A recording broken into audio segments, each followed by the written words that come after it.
ब्राह्मण बोले, नारी, सौभाग्य की बात तो यह है कि भगवान शंकर की कृपा से शिव पुराण के वैराग्य युक्त कथा को सुनकर तुम समय पर चेत गई हो।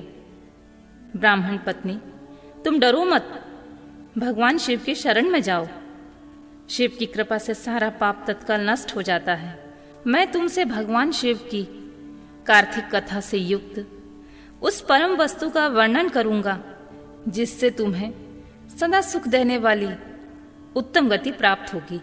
शिव की उत्तम कथा सुनने से ही तुम्हारी बुद्धि इस तरह पश्चाताप से युक्त एवं शुद्ध हो गई है, साथ ही तुम्हारे मन में विषयों के प्रति वैराग्य हो गया है। पश्चाताप ही पाप करने वाले पापियों के लिए सबसे बड़ा प्रायश्चित है।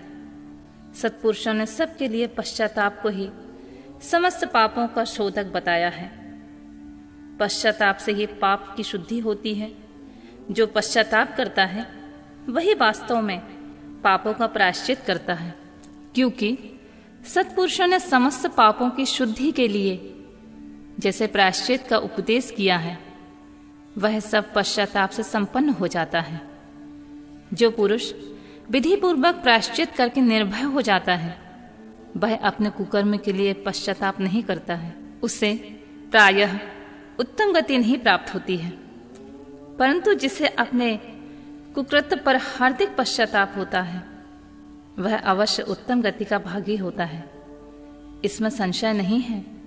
इस शिव पुराण की कथा सुनने से जैसी चित्त शुद्धि होती है, वैसी दूसरे उपायों से नहीं होती है। जैसे दर्पण साफ करने पर निर्मल हो जाता है, उसी प्रकार इस शिव पुराण की कथा से चित्त अत्यंत शुद्ध हो जाता है। इसमें संशय नहीं है। मनुष्य के शुद्ध चित्त में जगदम्बा पार्वती सहित भगवान शिव विराजमान रहते हैं। इससे वह विशुद्धात्मा पुरुष श्री साम्य सदाशिव को प्राप्त कर लेता है। इस उत्तम कथा का श्रवण समस्त मनुष्य के लिए कल्याण का बीज है। अतः यथोचित मार्ग में इसकी आराधना अर्थात सेवा करनी चाहिए। यह भव बंधन रूपी रोग का नाश करने वाली है। भगवान शिव की कथा को सुनकर फिर अपने हृदय में उसका मनन करते हुए निंध्या आसन करना चाहिए। इससे पूर्णतः चित्त शुद्धि हो जाती है। चित्त शुद्धि होने से महेश्वर की भक्ति अपने दोनों पुत्रों के साथ निश्चित ही प्रकट होती है। तत्पश्चात महेश्वर के अनुग्रह से दिव्य मुक्ति प्राप्त होती है। इसमें संशय नहीं है। जो मुक्ति से वंचित है उसे पशु समझना चाहिए, क्योंकि उसका चित्त माया के बंधन से आसक्त है। वह निश्चित ही संसार बंधन से मुक्त नहीं हो पाता। ब्राह्मण पत्नी, इसलिए तुम इन विषयों से मन हटा लो और भक्ति भाव से भगवान शंकर की इस परम पावन कथा को सुनो। परमात्मा शंकर की इस कथा को सुनने से तुम्हारे चित्त की शुद्धि होगी। इससे तुम्हें मोक्ष की प्राप्ति भी हो जाएगी। जो निर्मल चित्त से भगवान शिव के चरणार बिंदों का चिंतन करता है, उसकी एक ही जन्म में मुक्ति हो जाती है। यह मैं तुमसे सत्य सत्य कहता हूं। सूत जी बोले, शौनक, इतना कहकर वे श्रेष्ठ शिव भक्त ब्राह्मण चुप हो गए। उनका हृदय करुणा से आर्द्र हो गया। वे शुद्ध चित्त महात्मा भगवान शिव के ध्यान में मग्न हो गए। तदंतर बिंदुक की पत्नी चंचुला मन ही मन प्रसन्न हो उठी। ब्राह्मण का उक्त उपदेश सुनकर उसके नेत्रों में आनंद के आंसू छलक आए थे। वह ब्राह्मण पत्नी चंचुला हर्ष भरे हृदय से उन श्रेष्ठ ब्राह्मण के दोनों चरणों में गिर पड़ी और हाथ जोड़कर बोली, मैं कृतार्थ हो गई।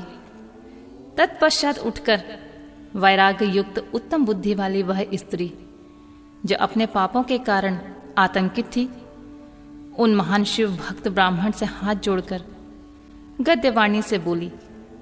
चंचुला ने कहा, ब्राह्मण, शिव भक्तों में श्रेष्ठ स्वामिन, आप धन्य हैं, परमार्थदर्शी हैं। आप सदा परोपकार में लगे रहते हैं। इसीलिए श्रेष्ठ साधु पुरुषों में प्रशंसा के योग्य हैं। साधु, मैं नरक के समुद्र में गिर रही हूं, आप मेरा उद्धार कीजिए। पौराणिक अर्थ तत्व से संपन्न जिस सुंदर शिव पुराण की कथा को सुनकर मेरे मन में संपूर्ण विषयों से वैराग्य उत्पन्न हो गया है, उसी इस शिव पुराण को सुनने के लिए इस समय मेरे मन में बड़ी श्रद्धा हो रही है।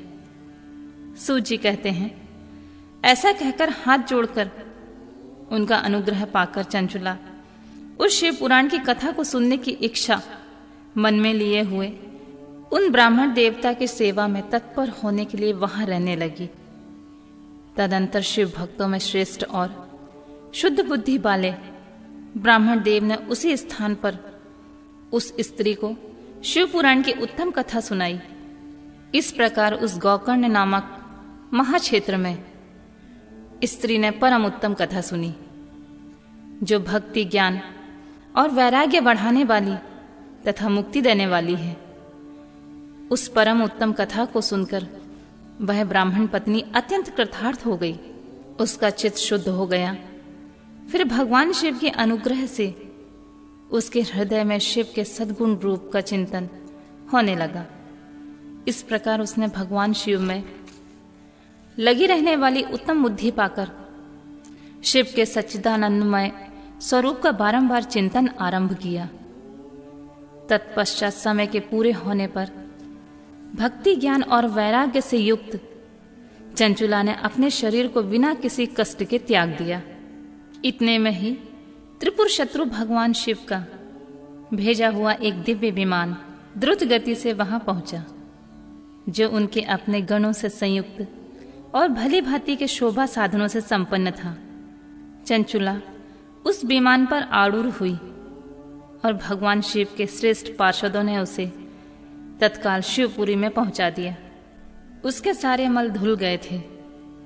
वह दिव्य रूप धारणी दिव्यांगना हो गई थी। उसके दिव्य अपव्यय उसकी शोभा बढ़ाते थे।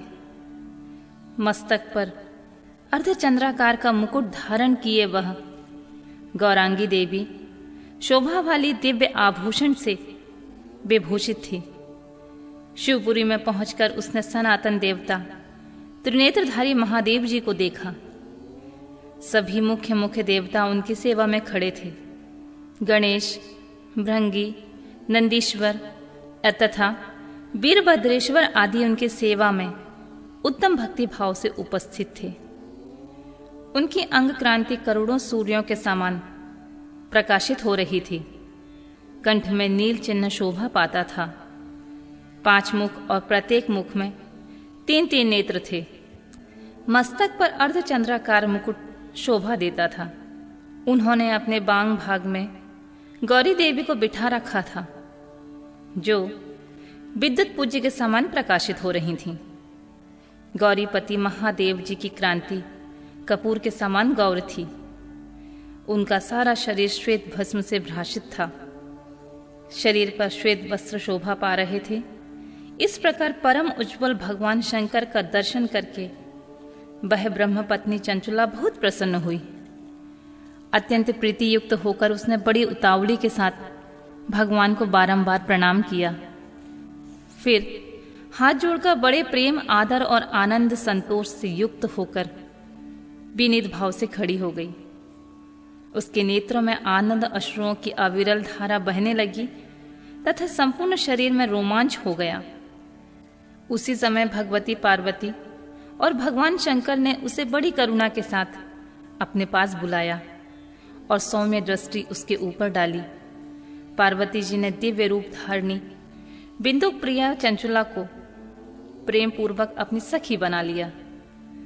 वह उस परमानंदन ज्योति स्वरूप सनातन धाम में अविचल निवास पाकर दिव्य सौम्य से संपन्न हो अक्षय सुख का अनुभव करने लगी।